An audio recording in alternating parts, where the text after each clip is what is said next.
আজই কোচবিহার সফরে মুখ্যমন্ত্রী মমতা বন্দ্যোপাধ্যায় আর তার আগে কলকাতা বিমানবন্দরে ভুটানের প্রধানমন্ত্রী এবং মুখ্যমন্ত্রীর মধ্যে সাক্ষাৎ হয়।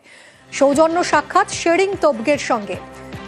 সোমরাজের থেকে আরো বিস্তারিত জানবো। সোমরাজ, দেখো, মুখ্যমন্ত্রী মমতা বন্দ্যোপাধ্যায় যখন কোচবিহারের সফরের উদ্দেশ্যে রওনা দেন সেই সময় ভুটানের প্রধানমন্ত্রী শেরিং তোবগের সঙ্গে সৌজন্য সাক্ষাৎ হয় মুখ্যমন্ত্রী মমতা বন্দ্যোপাধ্যায়।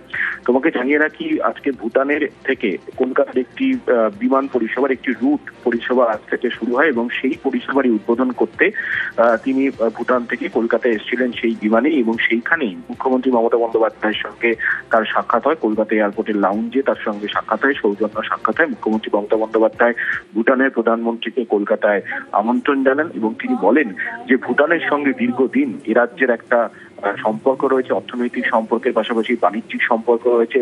বিভিন্ন সময় বাণিজ্যিক আদান প্রদানে ভুটানের সহযোগিতা থাকে এ রাজ্যে, এবং তার জন্য মুখ্যমন্ত্রী মমতা বন্দ্যোপাধ্যায় ভুটানের প্রধানমন্ত্রীকে শুভেচ্ছা জানান এবং এ রাজ্যে আসার জন্য আমন্ত্রণ জানান ভুটানের প্রধানমন্ত্রীকে।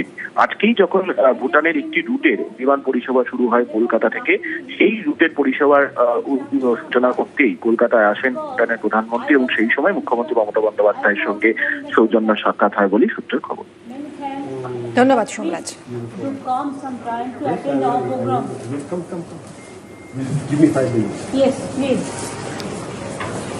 ভুটানের প্রাইম মিনিস্টারের সঙ্গে আজ মুখ্যমন্ত্রী মমতা বন্দ্যোপাধ্যায়ের সৌজন্য সাক্ষাৎ হয় বিমানবন্দরে।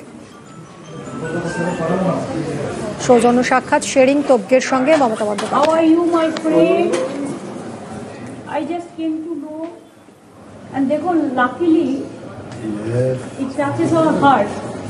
Because I also came to I am also going the same time. Many thanks.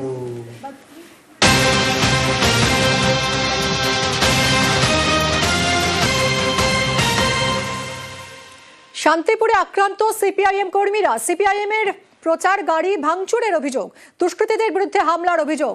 নদিয়ার শান্তিপুর থানায় লিখিত অভিযোগ দায়ের। আরো জানবো, রঞ্জিত রয়েছে সঙ্গে। রঞ্জিত, কি ঘটেছে, কি অভিযোগ করছে সিপিএম?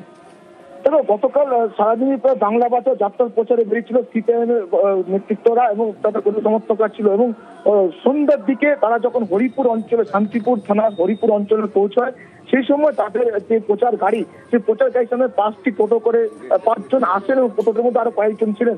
তারপরে সেখানে হঠাৎ করেই টোটো গাড়ি থেকে নেমে তাদের যে গাড়ি, প্রচার গাড়ি, সেই গাড়ির চাবি নিয়ে নেওয়া নয়, এমনকি গাড়িতে যারা প্রতিবাদ করতে যারা কর্মী সমর্থক ছিলেন তাদেরকে বেদরক মারধর করা হয়। এমনকি অভিযোগের তীর তৃণমূল আশ্রিত দুষ্কৃতীদের বিরুদ্ধে, যদিও তৃণমূল কংগ্রেসের পক্ষ থেকে অভিযোগ অস্বীকার করা হয়েছে। তো ইতিমধ্যেই শান্তিপুর থানায় লিখিত অভিযোগ দায়ের করেছে সিপিআইএম এর পক্ষ থেকে। পুলিশ তদন্ত করে দেখছে কার সাথে হয়েছে, তবে তৃণমূলের পক্ষ থেকে সম্পূর্ণ অভিযোগ অস্বীকার করা হয়েছে। কেউ গ্রেফতার বা আটক হয়েছে এই ঘটনায়? তবে এই ঘটনা এখন পর্যন্ত কাউকে গ্রেফতার করা যায়নি, কারণ যে এখনো পর্যন্ত পুলিশ তদন্ত করে কাউকে গ্রেফতার করতে পারেনি। তবে সিপিএম এর পক্ষ থেকে তৃণমূলের দিকে কিন্তু উল্লেখ তোলা হচ্ছে এবং ঘটনার পরে কিন্তু এলাকা অশান্তি ছড়া, যদিও পরবর্তী সময় পুলিশ গিয়ে পরিস্থিতি নিয়ন্ত্রণে আনে। ধন্যবাদ রঞ্জিত। আমরা যখন বাগদিপুরের মোড়ে এলাম, হঠাৎ দেখি 5টা টোটো গাড়ি চলে এলো। 2টো টোটো গাড়িতে ধাক্কা মারলো, ড্রাইভারকে ধরে বার করে নিল, গাড়ির চাবি কেড়ে নিল, গেটটা ভেঙে দিল। দেখলাম, আমি তখন ভেতরেই ছিলাম, আমি আবার ফোনও ধরেছিলাম।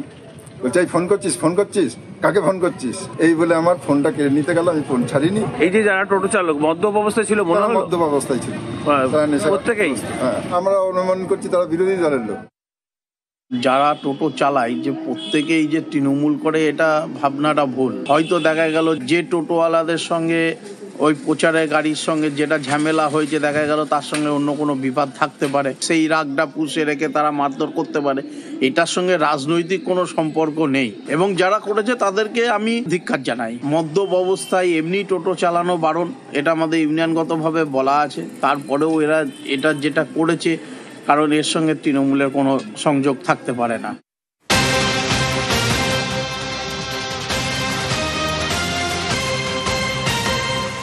রাজ্যে আসছেন আরো 5 স্পেশাল রোল অবজারভার। এসআইআর এর কাজ খতিয়ে দেখতে রাজ্যে আসছেন এই 5 এসআরও। সুব্রত গুপ্তর পর আরো 5 জন স্পেশাল অবজারভার আসছেন রাজ্যে। কথা বলবো সোমরাজের সঙ্গে।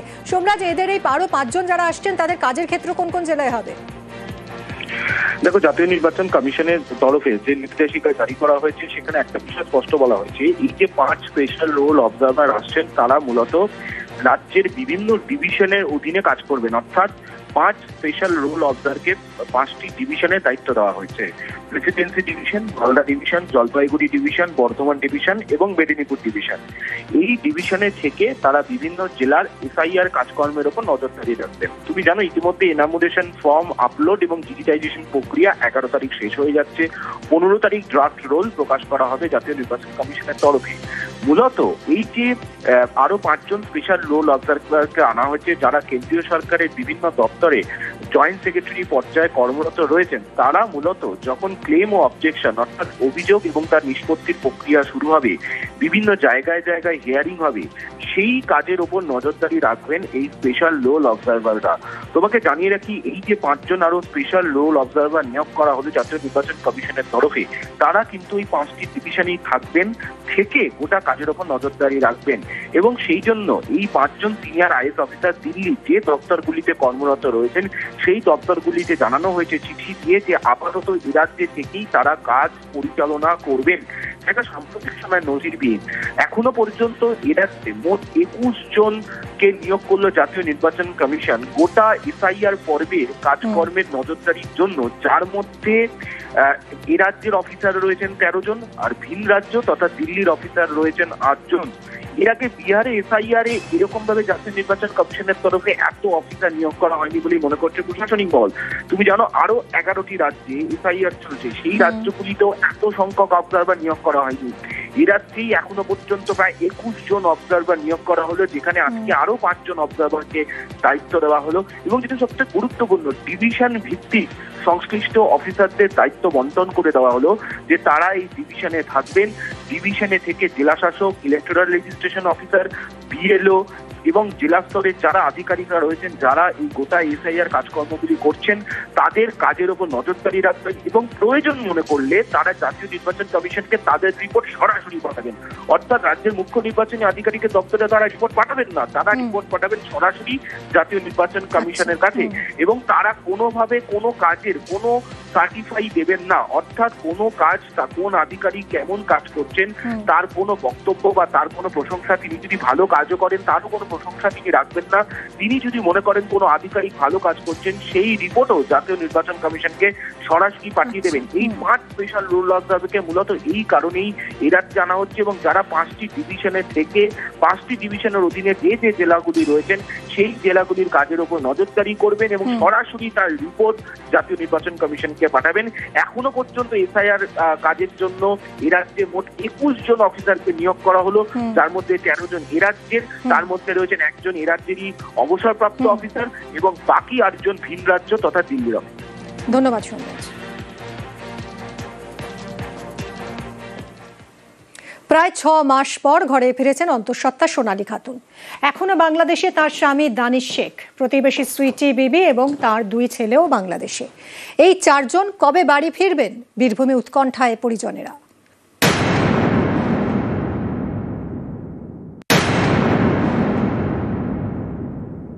ও ফিরে এলে তো আমারও ছেলে যেমন ফিরে আসে সুইটি বিবি, আমাদের মন খারাপ, আমার ছেলে কাঁদছে মার জন্যে।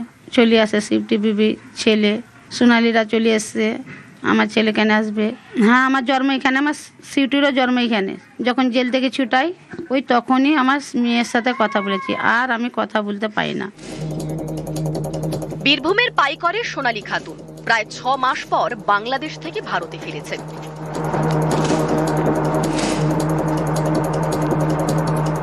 শুক্রবার সন্ধে মালদা হয়ে ভারতে ঢোকেন অন্তঃসত্ত্বা সোনালী ও তার 8 বছরের ছেলে। তার স্বামী দানিশ শেখ এখনো বাংলাদেশে। এ নিয়ে উদ্বেগে সোনালীর বাবা। তার বক্তব্য, মেয়ে প্রায় 9 মাসের অন্তঃসত্ত্বা, এই সময় স্বামী কাছে না থাকলে দেখবে কে? জানার লাগে ওর পাশে তো লোক স্বামীর দরকার, স্বামী না হলে তো আমার তো ক্ষমতাও নাই দেখভাল করার। তো স্বামীটাকে কেন ছাড়লো না, স্বামীকেও ছাড়ুক, আমার এইটাও অনুরোধ। আর কিছু বলার অসুবিধা হচ্ছে, বহুত অসুবিধা। তার 2টো বাচ্চা নিব, দরকার কে সামাল দেবে এগুলাকে, আমার তো ক্ষমতা নেই। সোনালীর প্রতিবেশী সুইটি বিবি, তার 3 ছেলে। 1 ছেলে রয়েছে বীরভূমের বাড়িতে, আর 2 ছেলেকে নিয়ে প্রায় 6 মাস ধরে বাংলাদেশে সুইটি। তার মায়ের প্রশ্ন, সোনালী তো বাড়ি ফিরেছেন, তার মেয়ে এবং নাতিরা কবে ফিরবে? ও ফিরে এলে তো আমারও ছেলে যেমন ফিরে আসে সিফটি বিবি। আমাদের মন খারাপ, আমার ছেলে কাঁদছে মার জন্যে। চলে আসে সিফটি বিবি, ছেলে সোনালিরা চলে এসছে। আমার ছেলে কেন আসবে? হ্যাঁ, আমার জন্ম এখানে, আমার সিউটিরও জন্ম এখানে।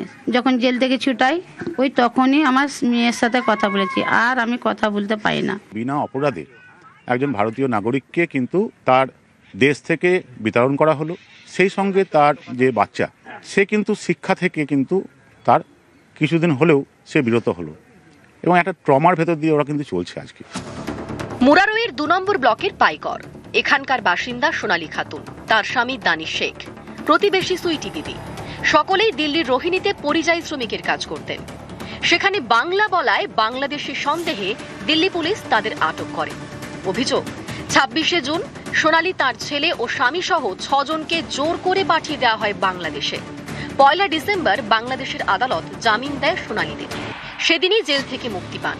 শেষমেশ শুক্রবার সন্ধে নাবালক ছেলেকে নিয়ে দেশে ফেরেন সোনালী।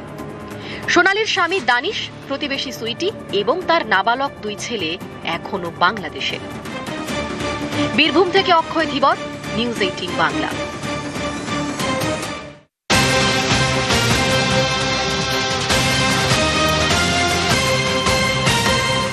বউবাজারে যে বাড়িতে গতকাল চাঙড় ভেঙে পড়েছিল এবং বাসিন্দারা দাবি করছিলেন যে মেট্রো রেলে চলাচলের কারণে ভাইব্রেশন হয়, সেই ভাইব্রেশনই চাঙড় ভেঙে পড়ে, সেই ভাঙা চাঙড় মেরামতি হলো, নতুন বিম লাগালো মেট্রো কর্তৃপক্ষ।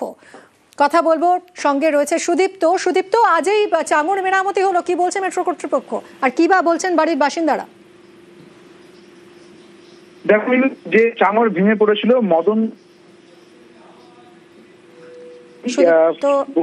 গাঙ্গুলি স্ট্রিট এবং সেই মদন দত্ত লেনের যে বাড়ি, সেই বাড়ির যে চাঙড় গতকাল ঠিক বেলা 1টা নাগাদ ভেঙে পড়ে, সেই চাঙড় কিন্তু গতকাল রাত্রেবেলাতেই মেরামতের কাজ হয়েছিল। আজকে যেটা ছিল হচ্ছে কলকাতা মেট্রো রেল কর্পোরেশন লিমিটেডের পক্ষ থেকে তার কর্তৃপক্ষ এবং ইঞ্জিনিয়ার টিম তারা আসবেন এবং আসার পর তারা পর্যবেক্ষণ করবেন। ঠিক বেলা 12টা নাগাদ তারা এলেন এবং তারা পর্যবেক্ষণ করলেন এবং যে যে জায়গাগুলিতে ফাটল রয়েছে গোটা বাড়ি জুড়ে সেই সমস্ত ফাটলগুলি দেখলেন। তবে নেমে আসার পর তারা যেমনটা সংবাদ মাধ্যমের মুখোমুখি হয়ে যেমনটা বললেন যে এই বাড়িটি অনেক পুরনো বাড়ি, এখানে রক্ষণাবেক্ষণ নেই, সেই কারণে এই চাঙড় ভেঙে পড়েছে। এই যে মেট্রো রেল চলছে, মেট্রো রেল চলার কারণে কোনো কম্পন এখানে হয় না, কাজেই এই যে চাঙড় ভেঙে পড়া তার সঙ্গে মেট্রো রেলের চলার কোনো রকম কোনো সম্পর্ক নেই। তবে তা মানতে নারাজ বাসিন্দারা, তারা বলছেন যে মেট্রো রেলের কারণেই এই চাঙড় ভেঙে পড়েছে। এবং উল্লেখযোগ্য হচ্ছে মেট্রো রেল কর্তৃপক্ষ একটি মিটিং করেছিল, সেখানে বলা হয়েছিল যে যখন থেকে মেট্রো রেল চলতে সময় 3 বছর। ধন্যবাদ সুদীপ্ত, ধন্যবাদ।